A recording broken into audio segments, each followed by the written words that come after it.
Energia uus ajastu.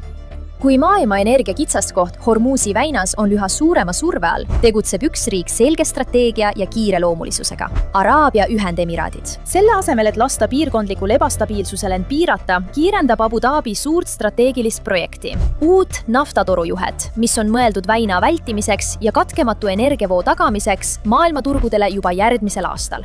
Loogika on lihtne. Vähendada sõltuvust haavatavast mereteest ja luua turvalisem, iseseisvam ekspordikanal. Kui paljud piirkondlikud tootjad on endiselt seotud Hormuzi väinaga, siis Araabia Ühendemiraadid rajavad otseteed Omaani lahele.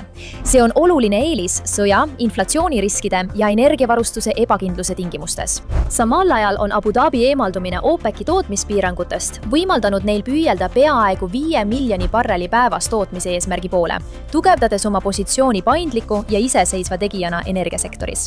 Üldiselt kasutab Araabia Ühendemiraadid infrastruktuuri ja poliitilist tegevusvabadust, et tugevdada oma rolli olulise ülemaailmse energiatarnijana. Kas see strateegia võib lõpuks muuta jõudude tasakaalu Lähis-Idas ja ümber määratleda ülemaailmse energiajulgeoleku?